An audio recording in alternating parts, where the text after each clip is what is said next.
Good afternoon friends, आप सबों का हमारे चैनल एके ट्यूटोरियल्स में जो है स्वागत है। आज हम लोग स्टडी करने जा रहे हैं हिस्ट्री MJC1 मेजर कोर्स 1 का जो है लॉन्ग आंसर क्वेश्चन में एक क्वेश्चन आज हम लोग डिस्कस करेंगे। मेजर कोर्स 1 हिस्ट्री सेमेस्टर 1 के छात्रों के लिए ये वीडियो बेनिफिशियल है। आइए हम लोग पढ़ते हैं। प्राचीन भारत में कृषि विकास को रेखांकित कीजिए। Outline the agricultural development in ancient India. कह रहा है कि प्राचीन भारत में कृषि विकास, ठीक है, एग्रीकल्चर में किस तरह से डेवलपमेंट हुआ उसको हम लोग को देखना है। सिंधु सभ्यता की आर्थिक व्यवस्था यद्यपि मूलतः उद्योग धंधों एवं व्यापार प्रधान थी, तथापि साथ साथ कृषि पर भी ध्यान दिया गया। कह रहा है कि सिंधु सभ्यता का जो इकोनॉमी था, जो आर्थिक व्यवस्था थी, वह मूलतः उद्योग इंडस्ट्री और व्यापार प्रधान बिजनेस डोमिनेंट थी, व्यापार प्रधान थी। तथापि और उसके साथ साथ कृषि भी, एग्रीकल्चर भी, खेती बाड़ी पर भी ध्यान दिया गया, कृषि पर भी ध्यान दिया गया। सिंधु सभ्यता की आर्थिक व्यवस्था यद्यपि मूलतः उद्योग धंधों एवं व्यापार प्रधान थी, तथापि साथ साथ कृषि पर भी ध्यान दिया गया।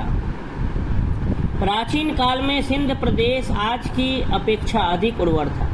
अगर प्राचीन काल की बात करें तो सिंध प्रदेश आज की तुलना में बहुत अच्छा था, उर्वर था। फर्टिलिटी उसका बहुत अच्छा था, उर्वरता था, फर्टाइल था, अधिक मोर फर्टाइल था। प्राचीन काल में सिंध प्रदेश आज की अपेक्षा अधिक उर्वर था। अधिक वर्षा और जलोढ़ मिट्टी के जमाव से बिना सिंचाई के भी अच्छी फसल होती थी। सर, अधिक वर्षा और जलोढ़ मिट्टी, जो एलुवियल सॉइल था, उसकी सहायता के जमाव से बिना सिंचाई के भी, मतलब बहुत ज़्यादा अगर हम इरिगेशन नहीं भी करते थे, बिना सिंचाई के भी अच्छी फसल होती थी। वर्षा मिल जाती थी तो सिंचाई की ज़रूरत नहीं पड़ती थी। और मिट्टी भी जलोढ़ मिट्टी, एलुवियल, वो सबसे उपयुक्त माना जाता है खेतीबाड़ी के लिए, फसल उत्पादन के लिए। तो अधिक वर्षा और जलोढ़ मिट्टी के जमाव से बिना सिंचाई के भी अच्छी फसल होती थी। जमीन को फावड़ों या हलों की सहायता से जोता जाता था। जमीन में जो प्लोइंग किया जाता था वो फावड़ों और हलों के द्वारा। कालीबंगा में प्राक हड़प्पा संस्कृति के दौरान हलों द्वारा खेतों को जोतने का प्रमाण मिलता है। कालीबंगा में प्री हड़प्पा जो कल्चर था, उसमें हलों द्वारा खेतों को जोतने का प्रमाण, सबूत मिलता है, एविडेंस मिलता है। फसल काटने के लिए पत्थर या कांसे के हंसियों का व्यवहार संभवतः होता होगा। अनाज कूटने के लिए ओखली एवं मूसल का प्रयोग होता था।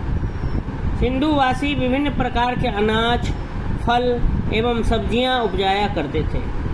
गेहूं की 3 और जौ मैंने बार्ली की 2 प्रजातियां उपजाई जाती थी, 2 वैरायटी उपजाया जाता था। गेहूं का 3 और जौ का 2 प्रजातियां उपजाया जाता था। इसके अतिरिक्त तिल, सरसों, इसके अतिरिक्त जो था तिल,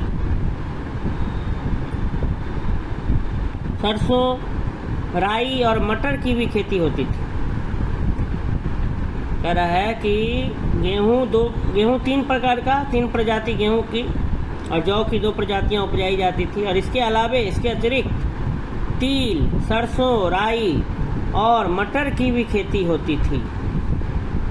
सिंधु घाटी में धान की खेती का प्रमाण नहीं मिलता, परंतु लोथल और रंगपुर से प्राप्त मिट्टी के कुछ बर्तनों में धान की भूसी पाई गई है।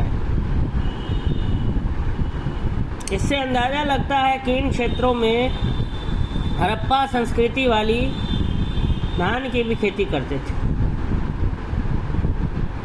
कपास की खेती के भी प्रमाण मिले हैं, कॉटन, कपास भी उपजाया जाता था। अनाज के अतिरिक्त खजूर, तरबूज, नारियल, नींबू, अनार आदि फल तथा अनेक प्रकार की सब्जियां उगाई जाती थी। अतिरिक्त अनाज राज्य द्वारा नियंत्रित गोदामों में सुरक्षित रखा जाता था।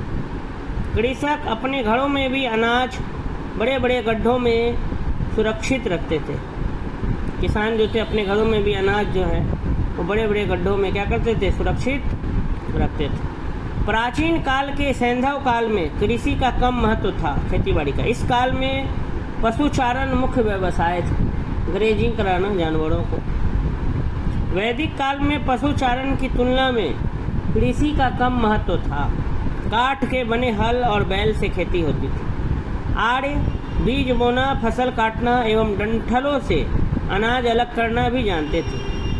सिंचाई का भी उल्लेख मिलता है, इरिगेशन का। फसलों में सिर्फ यव, जिसको सेरल्स कहते हैं, बार्ली या अन्य प्रकार के समस्त अनाज का ही उल्लेख मिलता है, परंतु संभवतः धान्य या धान भी उपजाया जाता था। जमीन पर व्यक्तिगत स्वामित्व, व्यक्तिगत मालिकाना अब भी कायम नहीं हुआ था। ऋग्वेद में मवेशी, दास, रथ, घोड़े आदि के दान का उल्लेख मिलता है, परंतु भूमि का नहीं। इसी प्रकार राजा को भूमि का संरक्षक नहीं बताया गया।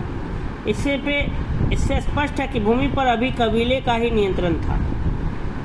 उत्तर वैदिक युग में आर्यों के आर्थिक जीवन में महत्वपूर्ण परिवर्तन आए।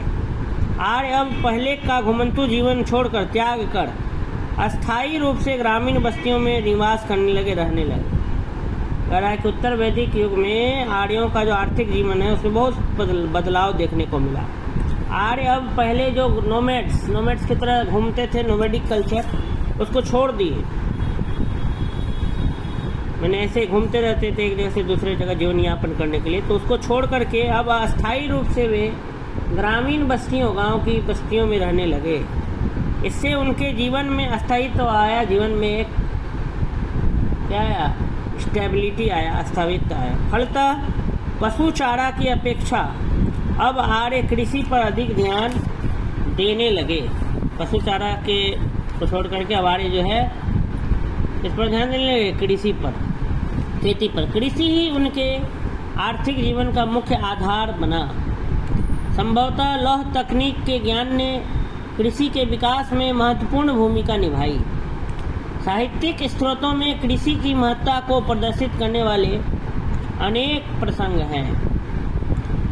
शतपथ ब्राह्मण में कृषि कर्म की विशद विवेचना की गई है। काठक संहिता में 24 बैलों द्वारा हल खींचे जाने का उल्लेख मिलता है। हल कठोर लकड़ियों, खंजीर और कत्था के बनते थे और अत्यंत भारी होते थे, इसलिए उन्हें खींचने के लिए अनेक बैलों की जरूरत पड़ती थी। भारी हल से चूंकि जमीन गहरी जोती जाती थी, इसलिए फसल भी भरपूर होती थी। चावल, जौ, गेहूं एवं जंगली किस्म के गन्ना की खेती के प्रमाण क्रमशः अंतरजिखेड़ा और हस्तिनापुर से मिले। इसके अतिरिक्त विभिन्न प्रकार के दलहन, साग सब्जी इत्यादि